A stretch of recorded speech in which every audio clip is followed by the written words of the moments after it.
So first off, I have been here before. For those who don't know me, I got my first bass on a fly in 1969 off my friend's dad's tin boat, dragging a Type 3 full sinker behind me. So that was an experience. I always remember the fly was black ghost, so for some reason I won't forget that. I started fishing this area in 1988 when we moved out this way. I'm a certified casting instructor with the FFF, and I'm with Loomis Airflow, Loomis Shimano, I should say, Airflow and Sims. You can use all the other ones. So fishing for smallmouth, by the way, that fish, I'm not holding it out like this, I'm holding it like this. It goes from my armpit to my mid-thigh. I didn't know at the time, but it was a world record fly caught in smallmouth. I got out 8 pounds, 24.25 inches long. We didn't have the scale where we measured its length. It was 24.25 to the fork in the tail, and when I looked at the sizing charts, that puts it around 8 pounds. And the record was just under 7. But I didn't know it, so I threw it back. Caught on a deer hair popper, right on the surface. It came up under a rock, out from under a log, and took it. Really cool. So when we're fishing for smallmouth, especially on the Grand River, we had a major event a few years ago where a huge buildup of ice in Brantford. The water filled up pretty well to the top of the gorge, and then that ice flew through and just scoured the river. We've noticed from bass fishing before that event and after that event just went. The little guys aren't there. The bass are not there to the same number, anywhere near the same numbers we were getting before. I could go out, pick one of my favorite runs, and bang anywhere between 10 and 20 fish in an hour to 2 hours. Now I'd have to work all day and I get half that. So it is definitely that ice event definitely had a major bearing on what went on. The good fish are still there. They're just harder to catch and harder to find. And as I say, they're still there, and we do have to adjust our tactics and think about how we're going to get them. So as I can say, there's my talk about that 24.25 inch smallie. So 23 years ago, it was when I started fishing. I said, when this picture was taken, I mean, we would go out with a popper in the middle of the day, and we'd catch fish like this, all right, in full sun, in a popper, and it was easy as anything. And now that run where I'm standing is so choked with weeds from agricultural runoff, you can't fish it. So, I mean, there's fish still in there, but try and get them. Pretty tough. And I mean, there's some beauties out there. And if you have a boat, whether you're on the lake with your standard fishing boat or you're using a drift boat on the river, you will get to water that is hard to reach on foot, and you will get fish that are, that other people won't get because you'll be able to reach them. My best bass fishing trip this year was on a drift boat, and I got into some lovely fish. And we were going through areas where you simply, would be very, very difficult to wade and fish. Not impossible, but difficult. And not too many people fish those areas, so it's obvious. We went through one stretch of about 200 yards, and I must have banged 5 fish in the 2 to 3 pound range and lost one that was probably close to 4. And it was like bang, bang, bang, bang, bang. And it was just this one stretch that was hard to get at and deep. So when we're out there wading, and I'm sure, assuming everybody in here wades rather than uses a boat. The thing is to identify the water where we're likely to find the bigger fish. And I'm talking, midsummer, the flows are not that great. We might have a weed problem, different things going on in the river. So how do we manage this? So if you're looking at the riffle water, there's going to be fish there, but they'll generally be small. And I want to say small, up to a pound, pound and a half. And a lot of them will be under a pound. I mean, a light tackle, this is one of the reasons why I have this gym. This is an 8-foot 5-weight, and it's relatively soft action.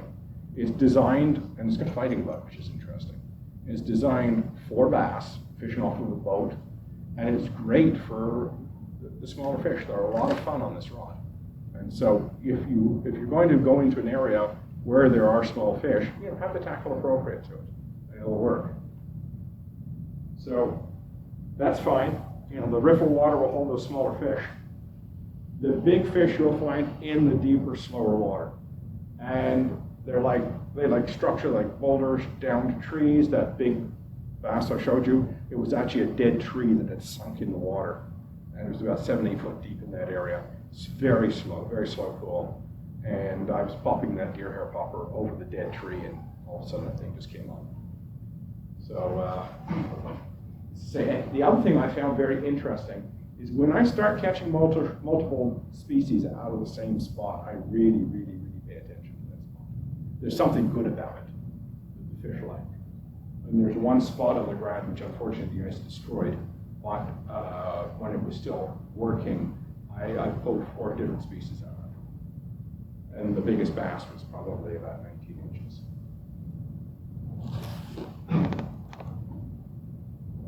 So, to go along with that, we have to modify our presentations. Years ago, I would just take a clouser, sling it out there, strip it back, and bang, the fish would be on, and I'd have a great fun. Today, I can't seem to buy a fish on a clouser, especially on that stripped presentation. There are times when it works, but it usually works with smaller fish. I haven't caught a big fish on a stripped fly in a dog's age. So what I have been doing is I've been fishing in deeper water with very slow presentations. And I've designed my flies to work with that, because a lot of flies don't work when they're dead drifted. If you take a standard streamer and dead drift it or move it very, very slowly in current, it's going to look really dead. And it's going to hang like this. And it's not going to do anything for you. And the fish won't take it. So if you're going to, I've got some flies here which I can pass around during but I will tell you, I've counted them. If there's one missing, it'll all be frisked. But I've got flies in this box, not every single one, but most of the flies in these 2 boxes are designed to work when dead drifted, as well as swung and as well as stripped. You can do all 3 with them.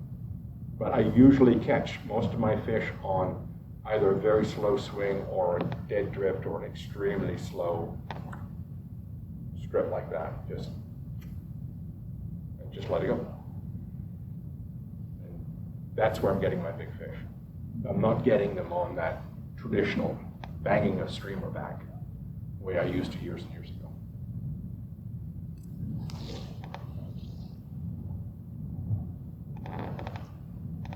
So my friend and I always decided is if it doesn't have rubber legs, it isn't going to work, which of course is not true.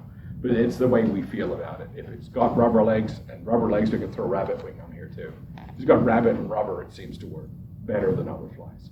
And that goes for carp, walleye, sheephead, doesn't matter. If it's got rubber legs, they'll hit it. And I've had carp literally chase my flies. You wouldn't think that. But I pulled a crayfish pattern with rubber legs through their mud plume and just see this big 15-pound carp suck in my fly. And they actually will behave like bass if you get them. And they will chase and they'll hit. This poor little rod landed a carp in around that range when I was fishing for little smallmouth, so that was an adventure. We got it in. Beautiful. That little length. So your flies have to be designed with that dead drift in mind. They have to look good in water when there's a very little current and very little motion. And if they don't look good, and test them. Put them in a fish tank or something like that. I have a fish tank I use. And drop them in and wet them first and drop them in and see what they do. I don't assume that it's going to work. Because I teach and I'm also a guide, one of the things I've noticed is when people bring their own flies, I toss them in the water, get them wet, toss them in the water, hang them in current. You should see what some of them look like. And they're not working because the tie ball looks pretty, but the design of the fly doesn't allow it to swim properly. So here is one of the flies that's in the called a headstander fly. This is. And it's designed to basically stand on its head, and you can dance it across the bottom, and the rabbit wing just kind of pulsates high up in the water column. Conventional fishing, which is very effective for bass. Shaky head, if you don't know it, is on a jig hook with a rubber worm, and the rubber worm sits up like that, and then they'll just hook the rod tip and just point, and that thing is just going like that. And so this is what this is based on. This is basically the fly fishing equivalent of a shakehead technique. I'll say this multiple times during the presentation, but I pay a lot of attention to what conventional anglers do for bass. So here's an example. Some of you might know this one on the Grand River. It's near Brantford. And back here, you see my line going back into the picture. Keep going back another 20, 30 feet. There's one deep hole there. And later on in this particular trip, I pulled one fish out of a deeper hole. But everywhere along here, they were all small fish. There we go. Same, not even pens. And there was tons of them in there that day. This is before the ice broke. But further on, as I kept going down, the water kept going deeper and slower, deeper and slower. And when I finally got to the deepest, slowest part, bang, there was the big fish. So here's an example of, again, this little 5-weight. And I'm fishing, and that water deepens up. As it goes back there, it gets towards the trees, it gets quite. I just lost one, next cast, picked one up. This was a nice fish. And what that was, if you look at that, if you saw that piece of water was full of big boulders. And it sort of dropped off into probably water about this deep. And it was quite slow. And all around there was faster water, and shallower, faster water with smaller pockets, and they were full of little fish. And this is a concept about big fish getting the best feeding lies. It's true for trout, it's true for bass, it's true for a lot of species.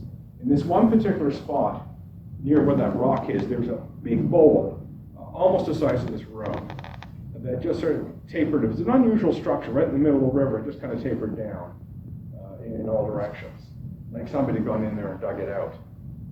And there were little bass all around the edges, so when I throw a fly in, bang, a little bass would be on it. And it wasn't until I hit pretty well every other little bass that I could get my fly down into the bottom, and I pulled two beauties out of the bottom. Okay, so it showed you that the big ones were in the best spot, and all the little ones had to all they had to go for was the more dangerous spots that were around the edges. And what was interesting, went back a couple of weeks later, there was no bass in there. There was just a huge northern which broke me off. I guess he ate all the bass. Chased them off. Chased them off, yeah. I either ate them or chased them, but the only thing in there was this big bite. So you think of where is the best water for predator? And when you're looking at bass, you're looking at pike and sheephead and carp, well, not so much carp, the others. You're looking at water that is relatively deep, the flows are slow, there's structure for protection, and there is a supply of food. If you've got all those things going, there's likely to be a big fish sitting in